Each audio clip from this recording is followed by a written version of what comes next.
So in the late 90s and early 2000s, I was part of this large action research project around Victoria and Australia with the Australian National Schools Network, looking at how schools were implementing habits of mind and thinking dispositions. And there was an enormous amount of energy and enthusiasm and uptake around these ideas. We had well-resourced, committed schools, enthusiastic teachers saying, we want to work with these dispositions.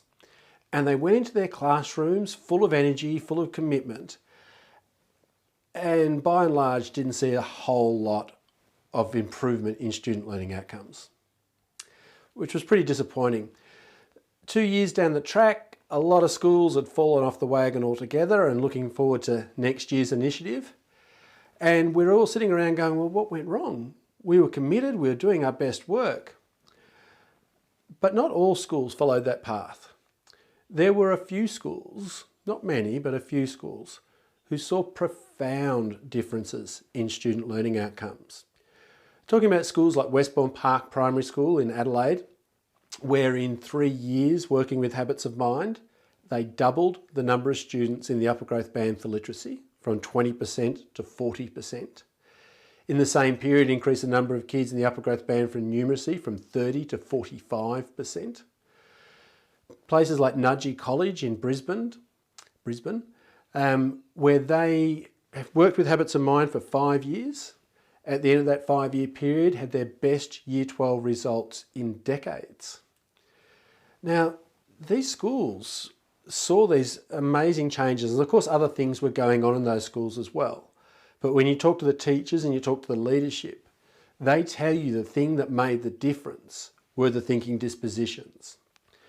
And so we got really interested in why schools like this saw such a change and why others didn't.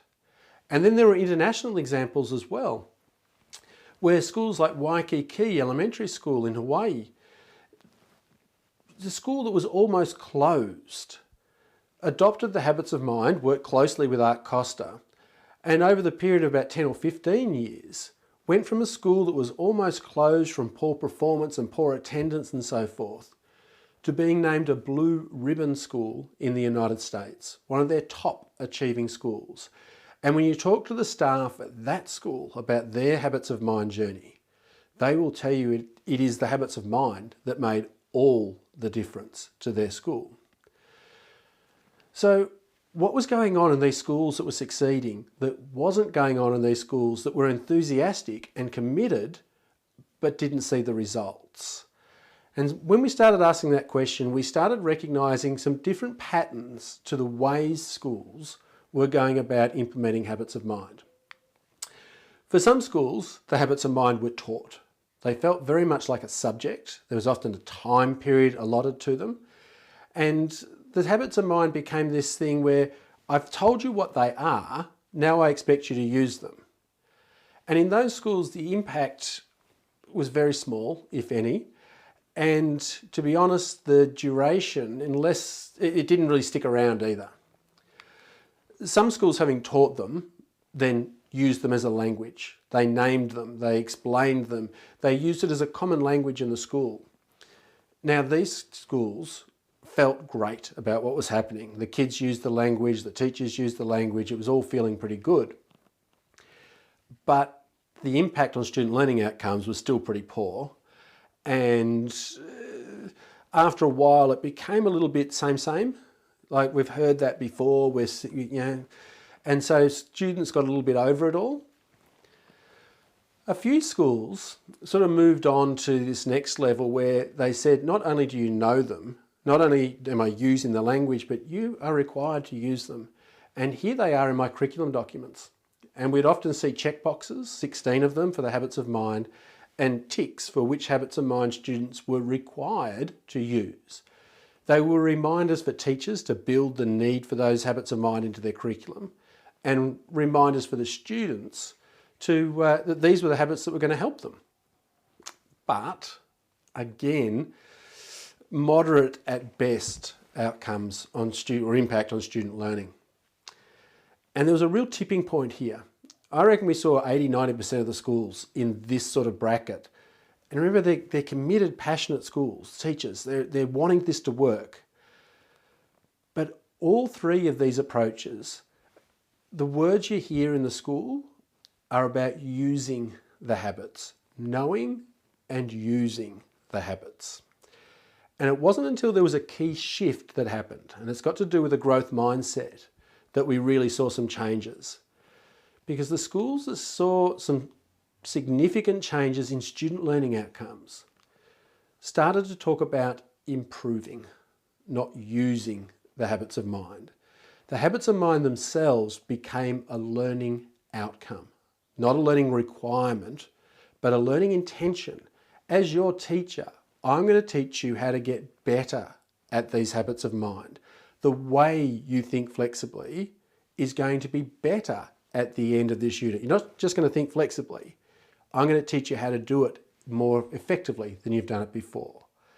And when the teachers took an active role in helping students not just practice the habits, but develop, extend, build, mature, then we started to see some really significant improvements in learning outcomes. But it got better. We saw a lot of schools in this group that were championed by individual teachers that took this approach, and they could say the impact it was having in their classrooms. But when we started to see schools take this approach and leadership saying, we're going to put in practices, policies, traditions that help us nurture the development of the habit of mind in our school. We're going to support our teachers in supporting our students to develop these habits of mind.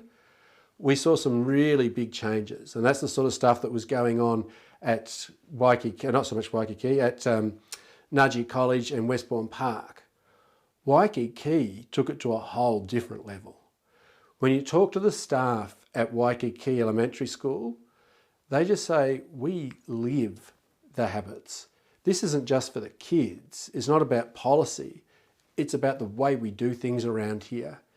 It lives as much in the classroom as it does in the staff room, and it lives broadly in our community. Our parents talk about it. Our businesses around us talk about and engage and develop and expect the development of the habits of mind. And when you see that sort of level of commitment and level of infusion of the habits of mind and support, we saw some spectacular improvements in student learning outcomes. So I'd invite you to have a look at this ladder and ask yourself, where does your approach to thinking dispositions currently fall? Would it be best described as teaching them? Would it be best described as talking about it, as a language to talk about learning in the school, which feels good, but doesn't have a huge impact on student learning? Would it be best described as that requirement for learning? We tell the kids they must persist. We tell the kids they should be doing this. These are important things for you to do. If that's the feel, then you're on that required level. If you're starting to use that, it's for me to help you develop. I'm planning things deliberately, not just to require the habits of mind, but so that I'm responsible as your teacher for helping you get better, then you might be shifting into that develop level. If school leadership is producing structures, policies, support to nurture teachers doing that, or are you at that top level where everyone's living it? And I'd invite you to have a conversation with your colleagues about where you think you lie, particularly if you're above or below that line. And ask yourself, what can we do for you to help you get to that next level? To help you have a really significant impact, not just on the language that's being used in the school, but on the learning outcomes that are being achieved because students are developing these thinking dispositions. Have a think. Email any questions using the link below, and I'd love to have a chat to you about it.